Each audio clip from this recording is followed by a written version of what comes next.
आदाब।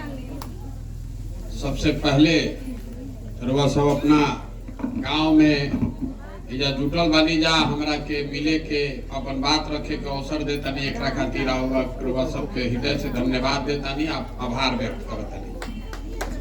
देखिए हमार नाम है प्रशांत किशोर, हम नेता ना हैं, हम मंत्री विधायक नहीं की, हम तो मुखिया सरपंचो नहीं की।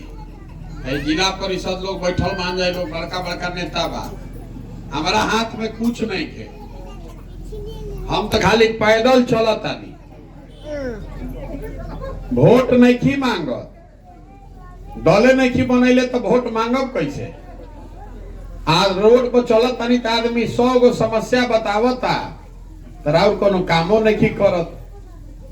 हम नाली गली ना बनवाई, अनाज वाला कार्डो ना बाटी, और पेंशन नहीं के मिलत तो ओहू में कोनो मदद ना करो, हम कोनो काम ना करी।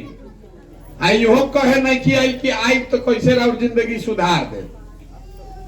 हम तो 150 आदमी के साथ गांव गांव पैदल जाता नहीं, संकल्प ले बानी कि पूरा बिहार में गांव शहर कस्बा देहात पैदले चल के जाए। सुबह से चले शुरू करतनी, सांझ तक जहां पहुंचब ओजा जाके रुको, अगला दिन फिर ओजा से चले शुरू कर दे। पूरा बिहार घूमे में करीब करीब 5000 किलोमीटर पैदल चले पड़ी। अभी हम 6 महीना हो गए चलल, 1500-1600 किलोमीटर चलल बानी, 5 गो जिला भइल बा। अभी तो कितना जिला बाकी बा, 1-1.5 बरिस लागी। आदमी पूछत बहुत आदमी सोचतो बा ये भाई वोट मांगत नहीं खन, हमनी के कोनो काम करत नहीं खन, तो घूमत काहे के बाड़।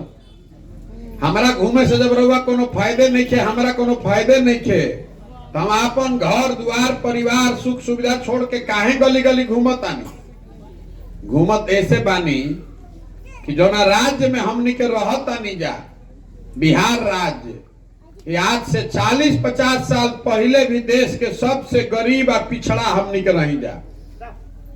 अब 50 बरिस बीत गई, जे लड़का रहे वो जवान हो गई, जवान आदमी बूढ़ हो गई। कितना सरकार रुआ बनैनी, कितना जना के वोट दे देनी, लेकिन आज भी देश का सबसे गरीब, सबसे पिछड़ा, सबसे ज्यादा अशिक्षित, सबसे ज्यादा भूखमरी बेरोजगारी वाला राज्य हमनी के बिहारे बा।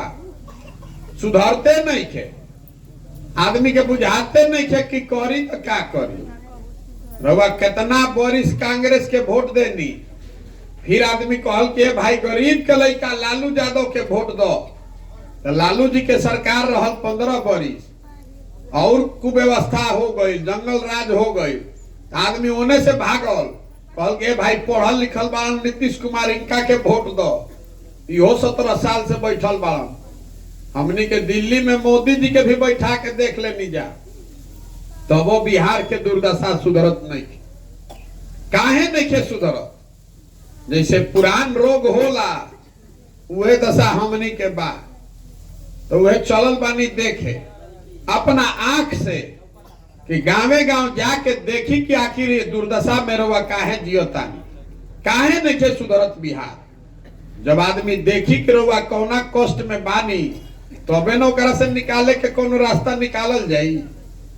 पुराना जमाना में रउआ सुनले रही न, कहत रहे आदमी खिस्सा कहानी में कि जे राजा रहत रहे, वो रात में भेष बदल के निकलत रहे कि देखे खातिर कि प्रजा के का कष्ट बा।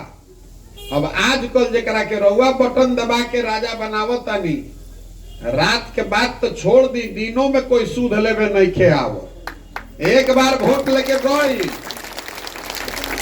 एक बार वोट लेके गई, तब फिर अगले बार जब वोट मांगे के हो तब आई, फिर बीच में सूद लेवे नहीं खे आवो। तो हम चलतानी पैदल गांव शहर देहात में देखे खातिर कि आखिर राउर लड़का जौना स्कूल में पढ़े जाता, वो स्कूल के का दुर्दशा बा, हमें पढ़ाई होता कि खिचड़ी बटाता। जब रउआ गांव में चलता नहीं तो हमरा बुझाता, आंख से लौकता कि रोड के, नाली के, गली के का दुर्दशा बा। जब रोड पर चलता नहीं तो आदमी ढो लेता, ए भैया है अनाज के राशन के हमरा के व्यवस्था करा दी। 400 रुपया पेंशन मिलता वृद्धावस्था, ओहू में 20 रुपया घूस कटाता। इंदिरा आवास घर नहीं थे, घर टूट गई बा, 25,000 30,000 रुपया लागत तो उनका इंदिरा आवास मिलता। जे 5 किलो अनाज पर हुआ वोट देता नहीं, ओहू में 1 किलो चोरा लेता, 4 किलो मिलता। तो अपना आंख से देखे चलल बानी कि काल हो के जब रास्ता निकालल जाओ तो कोनो अफसर के कहला पर बुर्बक ना बनी, अपना आंख से देखले बानी तो कैसे धोखा खाई। लेकिन मान ली कि हम तो आज चलता नहीं, हमारा पता चलता कि रउआ गांव में का दिक्कत बा। रउआ तो एजे रहता नहीं, एमे जितना आदमी बैठल बा सब तो हमारा से होशियारे में बुझाता। हमरा रउआ एजे रहता नहीं, राउर कौन दुख बा कि रउआ नहीं पता, सब के पता बा कि रउआ का कष्ट बा। तो सुधरत काहे नहीं के इहो बतावे चलल बा। देखी बिहार में हमनी के दुर्दशा ऐसे बा कि 5 बरिस बैठ के हमनी के बतियावत नहीं जा कि बिहार में कितना भ्रष्टाचार बा। सड़क नहीं खे, लइकन के पढ़े के व्यवस्था नहीं खे, रोजगार नहीं खे, दवाई नहीं खे, अस्पताल नहीं खे, सब बात रो बतियावत नहीं। जहां चल जाए बिहार में, खेत में, खलिहान में, घर दलान में, चौक चौराहा पर, चाय के दुकान में, जहां बैठत आदमी वो सब रउआ अपन समस्या के बात करता नहीं। लेकिन जहिया वोट होता, जहिया राजा चुने के दिन आवता, वो दिन आदमी के सब बात भुला जाता। वोट के दिन बिहार में आदमी के 4 गो बात याद बा। पहला बात, हमार जात का बा, आ के हमारा जात के खड़ा बा ओकरे के वोट दियाई। जे जात से बच गई, जे जात से बच गई ओकरा के हिंदू मुसलमान भारत पाकिस्तान पुलवामा कह के वोट लिया था। काल तक रउआ संकल्प ले रही कि अब की हाली है एमपी के वोट ना दे। सिलेंडर के 1250 रुपया बड़ा पैसा लागता, डीएपी 500 के 1600 हो गई, डीजल पेट्रोल 35 रुपया लागत, 96 रुपया 108 रुपया लीटर। संकल्प ले बानी, सोचले बानी रवा माथा में कि अब क्या वोट ना दे मोदी जी के कमल छाप के। आ चुनावा आई तो हिंदू मुसलमान हो जाई, आ सभे कही अरे बुर्बक कही कही कहाँ पड़ल बड़ा है सिलेंडर में, हिंदू मुसलमान जीता था तो सिलेंडर में जुड़ाई बड़ा। ऊपर देखा, ऊपर मोदी जी के देखो, पाकिस्तान के देखो, चलो जल्दी वोट दो भाजपा के, फिर जाके दे दे। जे दोनों से बच जाता तो कहता भैया रुआ नहीं न जानो। अरे हम लालू जी के जो जंगल राज रहे अपराध वाला, बड़ा खतरनाक रहे। 4 बजे आदमी सरे से भागत रहन जान लेके अपराध के डर से। भैया कतनो खराब बानो जाए भी, हमनी के सड़क नहीं के, लइकन के पढ़े के व्यवस्था नहीं के, लेकिन हो अपराध वाला जंगल राज ना चाहिए। तो जौना विधायक जी के हरावे के सोचले बानी, काले चुनाव हुई तो फिर कहे भाई हम ललटेन जीतता, रोक चल है दिया भाजपा के, न तो ललटेन के फिर जिता दिया जाए तो बड़ा दिक्कत हुई। आज तीनों से बच गई तो हमने के मुसलमान भाई लोग बारन जा, ये लोग कहते कि भैया जी ही चाहे मरी, भाजपा के ना वोट दियाई। भाजपा तो मुसलमान विरोधी पार्टी बा। तो बिहार में बचल के, बिहार में भैया 2 गो दल बा, एगो मोदी जी के भाजपा आ दूसरा लालू जी के ललटेन, एगो नीतीश कुमार रहन। अब इनकर दले नहीं के बचल, ये बेचारे कभी ललटेन पकड़ के लटक जाता रह, आ कभी कमल के फूल पर बैठ के पवरे लागता रह। बुझाते नहीं है कि टिकिहन के ने जनता एक खाली वोट दिलस ललटेन संगे, तो बेंग ऐसा उछल के चल गलन कमल पर। अब की हाली कमल पर दिला तो वजह से उछल के ललटेन पर लटक गइलन।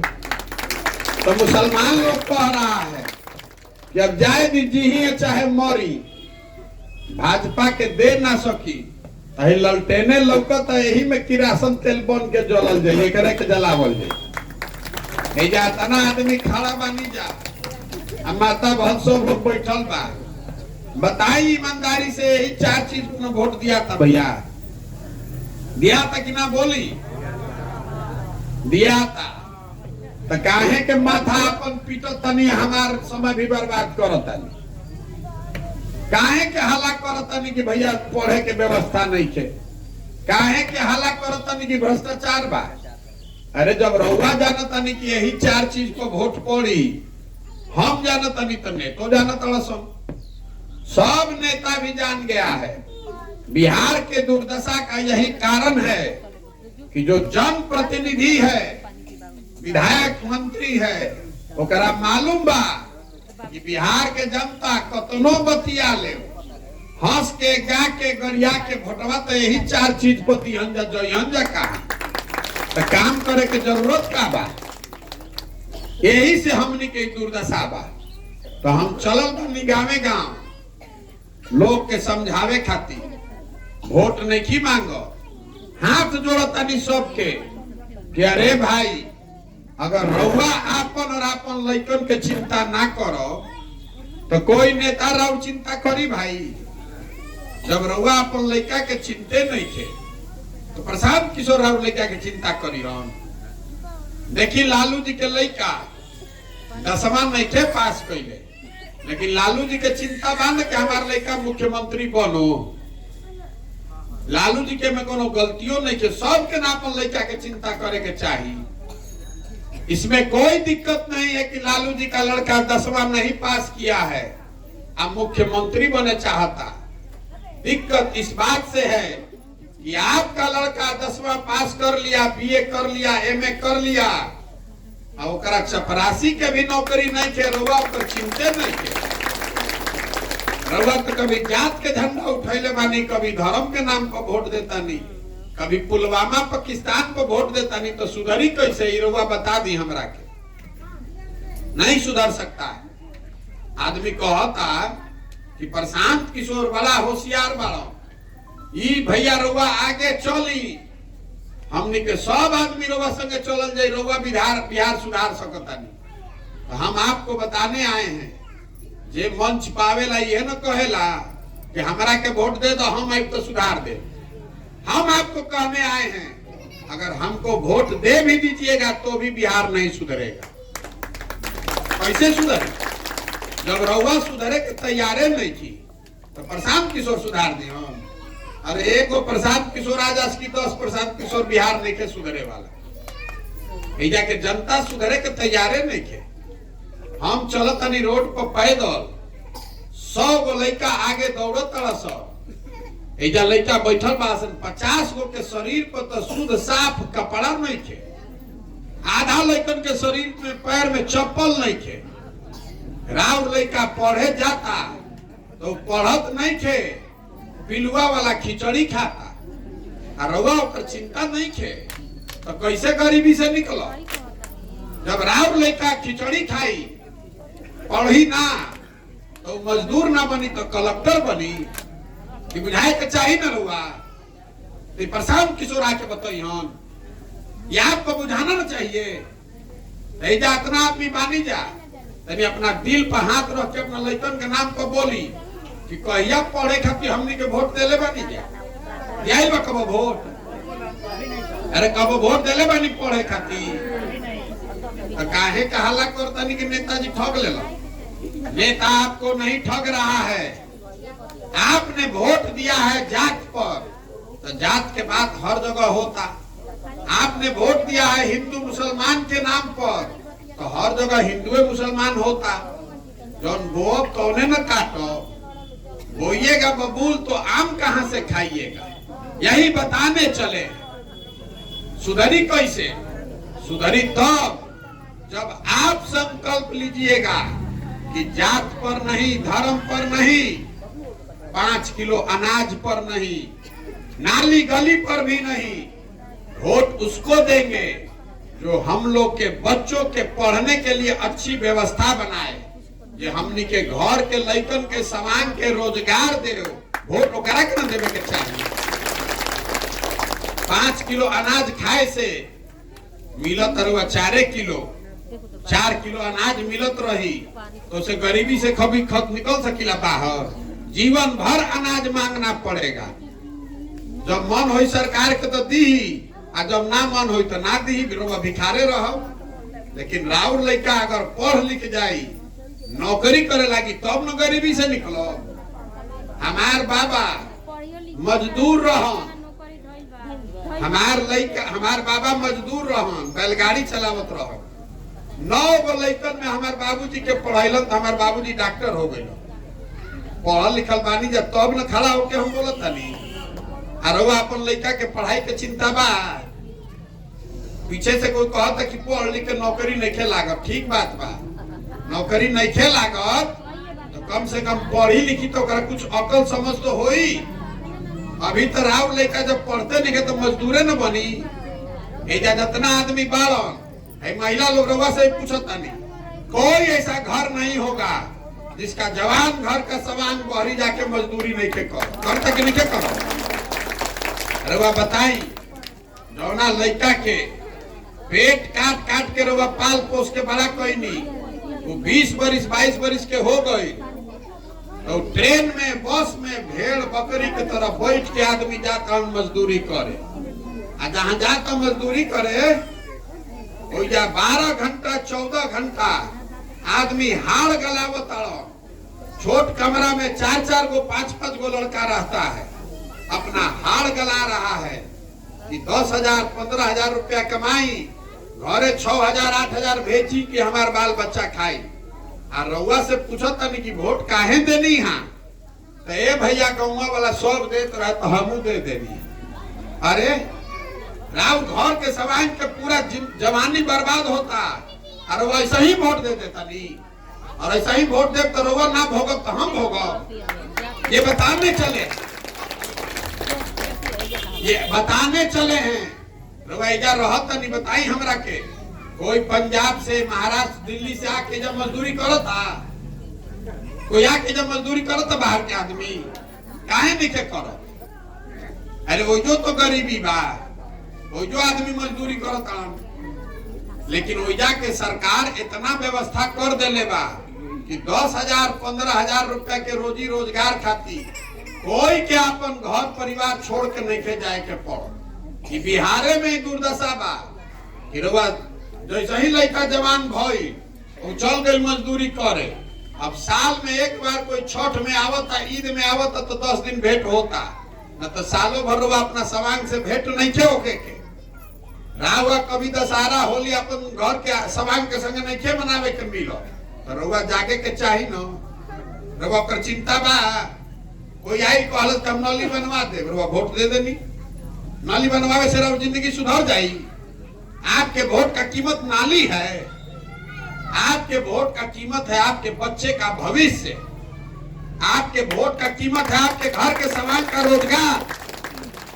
ये बताने चले हैं। देखिए गांधी जी, बाबा साहब अम्बेडकर आपको वोट का अधिकार काहे मिला है?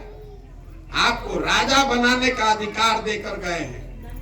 जे करे वो बटन दबावता नहीं उहे राजा बनता, और वो अपन बुर्बकाही से राजा बनावे के छोड़ दी, भिखार बन के घूमता नहीं। 5 बरिस नेता के पीछे, ए भैया हमार नाली बनवा दी, ए भैया हमार राशन दिलवा दी। आप भिखार हैं, आपको राजा बनाने का अधिकार है। वोट देने सीख जाइएगा तो 5 बरस राजा नेता जो है वो आपके सामने आकर एड़ी रगड़ेगा। आप वोट देवे ना, वोट के दिन गलती करो तो 5 बरिस भिखार बन के नेता के पीछे घूम। ये बतावे चलल बानी। आदमी कहता नहीं भैया इस सब बात बुझा गई, हमनी के विकल्प ना रहे रवा दल बनाई तो हम दल काहे नहीं बनावो।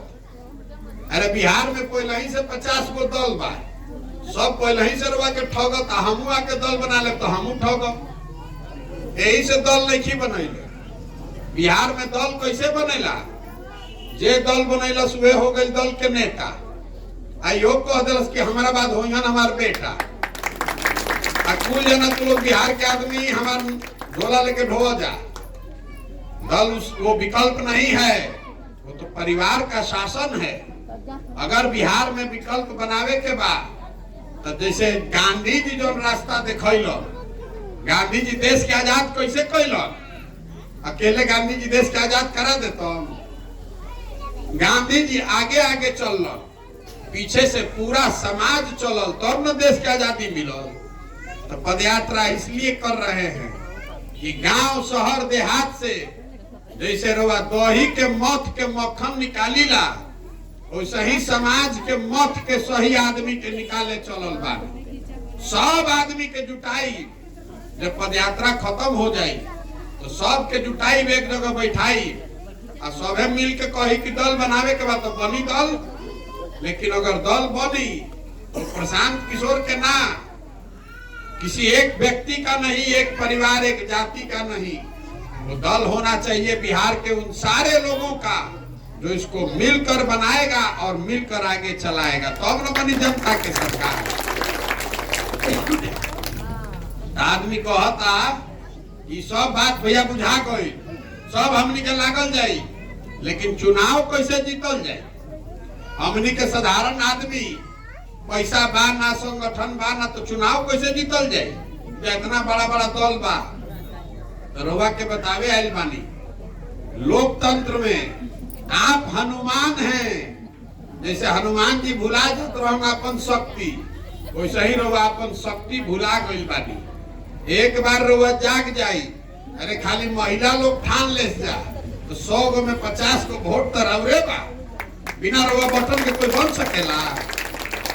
जगिए, संकल्प लीजिए कि अपने बच्चों के लिए, अपने लिए नहीं तो अपने बच्चों के पढ़ाई के लिए, अपना घर का सामान जो मजदूरी करने चला गया उसको वापस लाकर यही रोजगार के लिए वोट कीजिएगा, तब बिहार सुधरेगा। यही से चलल बा। अब रउआ से पूछा था नहीं, प्रयास होके के चाहे कि ना होके के चाहे? सबके बोले के बाद होके के चाहे कि ना? अभी वोट कराई, देखिए हमें कैमरा लागल बा 3 गो, सबके में आवे के चाही, सबके हाथ उठावे के बाद पूछे दिए अभी हमरा के, जरा हाँ बोले के रही वो हाँ बोली, जरा ना बोले के बाद ना बोली जोर से, लेकिन हाथ सबके उठे के चाही। पिछले 30-40 सालों में आपने जिसको भी वोट दिया, किसी ने आपके और आपके बच्चे की चिंता नहीं की। अब समय आ गया है कि आप अपने बच्चों की चिंता कीजिए और गांधी जी के बताए हुए रास्ते पर चल के अपना विकल्प बनाइए। सवाल आपसे पूछ रहे हैं कि सबको मिलके, बिहार के सब आदमी के मिलके हमनी के दल बनावे के चाहिए कि ना बनावे के चाहिए? बनाना चाहिए ना भाई, बने ना? रउआ कहता नहीं दल तो भैया बनो, तो हम रउआ से वोट मांगनी ना, चंदा हम मांगत नहीं की, चाय भी कोई के ना पी, आपन चाय खिचड़ी टेंट तंबू लेके चलता नहीं पैदल। हम रउआ से काहे खातिर आइल बानी? मिलने आए हैं आपसे आशीर्वाद लेने। ये 50 बरिस के काउर जमल बा, दौड़े से ना होई, बैठ के जैसे रउआ ईटा से रगड़ के काउर छोड़ाईला, वैसे गावे गावे जाके सब के मनावे के समझावे के पड़ी ना। सबे तैयार होई तब न बात बनी। मान ली रउआ गाँव में रउआ समझ गई, अब बगल के गाँव वाला फिर पूरन के गलती कर दिलस तो फिर काम ना बनी। यही से ही 1.5-2 बरिस गाँवे गाँवे जाता है, तो कैसे काम होई? हाड़ मास के शरीर से कोई 5000 किलोमीटर चल सकेला पैदल? पीछे में आदमी टंगा जाए। तो आइल बानी रउआ से राउर आशीर्वाद ले। अगर ये करे के बाद तो ऊपर वाला के भगवान के कृपा चाहिए और आप सबका आशीर्वाद चाहिए। अगर आपको लगता है कि जो काम हम कर रहे हैं ये ठीक काम बा, लेकिन खाती अच्छा बा, बिहार के भलाई खाती बा, तो एक बार हाथ उठा के आशीर्वाद दी। बानर और आशीर्वाद करी ना प्रयास, हाथ उठाकर आशीर्वाद दीजिए, हो ना प्रयास। एगो अंतिम बात को आपके खत्म, फिर छुट्टी। हमने के लड़का बहरी जाता सन बिहार से, कोई पढ़े गई, कोई मजदूरी करे गई, तो ओकरा के बिहारी कह के गाली दिया था। बिहारी मतलब बुर्बक, बिहारी मतलब अनपढ़, बिहारी मतलब बेवकूफ। हर दिन पूरे देश में बिहार के लोगों को गाली देकर जलील किया जा रहा है। हम आपको बताने आए, हमनी के सब बुर्बक बनी जा। अरे हमनी के बुर्बक नहीं की जा, ये जाके नेता व्यवस्था हमनी के बुर्बक बना के रखले बड़ा सब। एक बार आप जग जाइएगा तो आप में वो क्षमता है, आप बिहार में वो व्यवस्था बना सकते हैं कि हम लोग के बच्चों को पढ़ाई और मजदूरी रोजगार के लिए कहीं बाहर नहीं जाना पड़ेगा। रउआ संकल्प ली, सही होके के चाहिए ना, होके के चाहिए ना।